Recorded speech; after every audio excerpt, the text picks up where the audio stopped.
Hey buddies, welcome to AmassGames. My name is Simon. Today we're looking at Uwe Rosenberg's Tangram City by Korea Board Games. This is a game for 1 to 5 players. You may have seen my unboxing, teaser, trailer, preview over video, and this is the how to set up, play and review. I will be just showing you one board for the demonstration. However, I will be showing you actually how you'll be playing as a 4-player game. Like I said, you can play this solo. I might be doing a solo video separately. So please do like, subscribe, hit the notification bell and check back. And of course, I'll bring you that solo playthrough. So check out my solo playthrough playlist. So here we are. We have one board. You can choose to have either side. You can have it on this side with the red, or you can choose to have it on the green. It's up to you. I've played with a couple of different boards so far. They make no difference other than the fact they start off in a different position, and that is it. So this particular game, it's trying to get most points to win the game, and whoever's read the rulebook basically goes first, but you can obviously randomise that if you wish to. And there's a little interesting thing going on actually in terms of how the first player of each round will vary if you happen to change who is in the lead. So it's a 6-round game. We're going to shuffle up these cards. Like I said, I'm showing you as if we're playing as a 4, so it does vary. So I'll be showing something slightly different when I play this solo. 1, 2, 3, 4, that's the first round. And what we're doing is we're placing one card in the centre. That's what everyone is going to draw out and do initially. We're going to have one card that goes to the first player, one card that goes to the second player, and one card that is shared that everybody's also going to draw. So we're going to be doing all these different shapes. But if you happen to be the first player or the second player, you have some hidden information. You know what you're also needing to be drawing after this and placing on your board. And also you're going to know what everyone else is going to be drawing too. So everyone knows this. These people know about this one, playing players 3 and 4. And the second player happens to know that they're going to have to draw this. So everyone's got this bag. Everyone's going to have 23 identical tiles. You're going to toss these out and you're going to place this scoring marker off the board for the time being, because this is going to be how we're going to score and keep track of everything. And we're also just going to have in shots here a few relevant things. So we know that we're going to have to play with this card in a second. This one we're doing first. We're going to find these various pieces. Again, you can scatter these out as you wish to. And in this case, this particular piece, as you can see, it has a certain diagonal orientation to it. What that means is you need to be making sure you follow up with these grid lines. So in this case, we've got this piece. So where do I want to put this? Well, I recommend, so this starts off at 0 and 1 or whatever, as we're going to have it say somewhere like this. Now, why do you want to do something like this? At the end of the round, so once we have placed out these 4 images, you are now going to score your largest rectangle. So my largest rectangle is this currently, and in this instance, I have got myself a 1 whole green square and 1 whole red square. These two combine, but as they're sharing each other, they kind of cancel each other out, you get nothing. At the end of the round, you are going to tot up your points for your largest rectangle. So currently I'm getting 2 points, so I get 2. And I look at my difference. The minute my difference is 0, so at the end of the game, I'll get myself 20 points. But as you can see, the bigger the difference, you're going to get fewer points. If you completely cover your grid, you're going to get 15 points. Now, in the second game I played, this is a 4-player, 3 out of the 4 of us managed to completely fill our grid. So now we have done the shape. Now I show everybody, hey guys, we now need to do this shape. So now we need to find that piece. Again, you can choose to play it with the red side or the green side. As you can see right now, I've got a bit more green going on because I've got, this green stuff going on down here. And I'll tell you a bit more about other things in a second. But we're now going to find that shape. And in this case, again, it could be on the green side currently. It's here. I might want to place the red side. But the red side won't necessarily get me that many points. So in this case, I don't worry about it, and I'm going to play this because it gets me more of this rectangle going on. If I chose to go over here, I get a square, so I still get a rectangle. I get 4 points. This only gets me 2.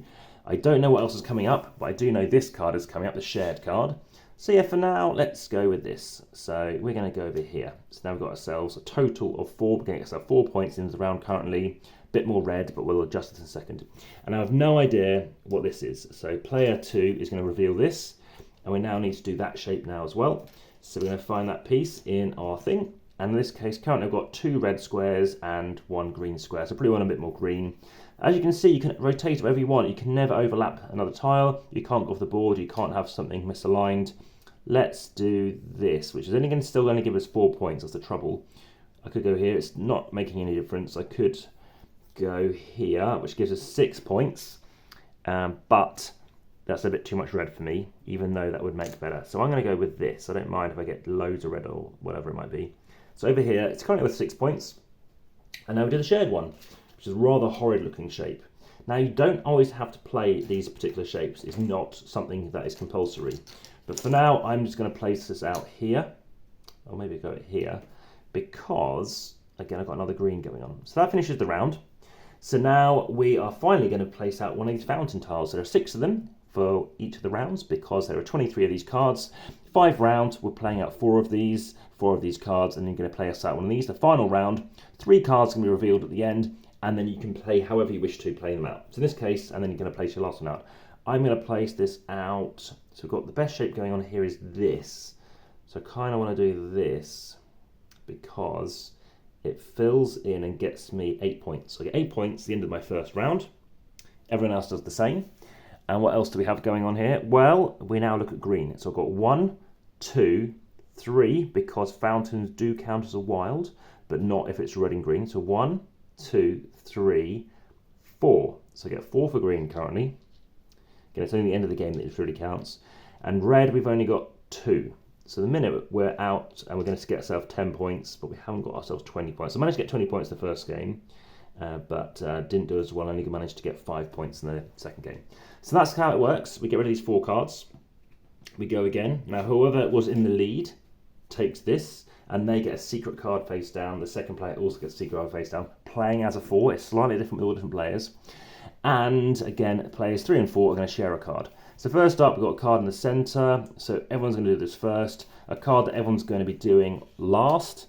And a card set for the first player, a card for the second player. So you do have an advantage. It seems like a bad catch-up mechanism. So I've secretly got this. Now, this particular warning symbol is telling you, watch out, there are other shapes like it. As you can see, it is not this one. I've got to find the other one like it. So it must be this one here. And you can check the image as well. So you can see what it is. And in this case, again, I've got 8 points going on here. I probably want slightly more. So what's best? Probably trying to fill in this gap. Now, I've got a few more greens going on. So red would be better, but that won't give me any more red points. I mean, that could be quite good. But for now, let's just try and fill up this gap in the corner. So there we go. That's my first one. And now I do my secret one, which isn't great because it could have been better to fill something else in there. So everyone's going to now do that. But for now, I'll just chuck it in the corner because I've got some more reds going on. So I've got a few more reds, which is good for me. And then we do this one. And then we have this one, which in this case is good for me. And I think I don't mind having a few more reds. Remember, end of the round, we're placing out a fountain. And now we've got this odd shape here. So I think trying to stick this in a corner would make sense, but it doesn't look great. So let's just chuck this around a corner and add a few more greens back into the equation. And again, any questions, let me know in the comments best on YouTube. Check out a playlist for Uwe Rosenberg, 38 plus games on there. So let's just stop at this point, but end of round 2. Now let's count up. So now I've got a lovely 1, 2, 3 by 1, 2, 3, 4, 5. So 15 points. So I had 8, I'm now to 23. As you can see, it's a 10 by 10 across, so it's very easy to count down and across, whatever it might be. I've got 1, 2, 3, 4, 5, 6. 6 red. So now I've got 6 red. Greens, I have got 1, 2, 3, 4, 5, 6, 7. So out by 1, as you can see, the minute that's going to get myself 10 points. So that's going to keep on going. Like I said, the final round, you're going to have exactly 3 cards. You can do them in any order you like. You can do as many or as few as you wish to. Finally, you're going to chuck this out. Now, whenever you do place out any of these, whenever you do place and reveal one of these, make sure that you're never allowed to rearrange and change them. You can rearrange them whilst it's your turn, but once a card has been revealed, or once it's the next round, wherever it is, it's locked in, and you're going to have to deal with it. So what do you think of the game? Slightly above average for me. Again, Patchwork is a great game. It's a great 2-player combinatorial game. This is interesting because it's a little bit more deep than you think it might be. Because you go, oh, red, yes, I can fit a red one in right there. Then you think, well, actually, I don't know if I want a red one right there. In this case, green is absolutely fine because it's completely the same. But when it's down to a shape like this, whereby here looks quite good, and trying to do the inverse, you cannot do. Or if you did want to do it, you're going to have to stick it somewhere else.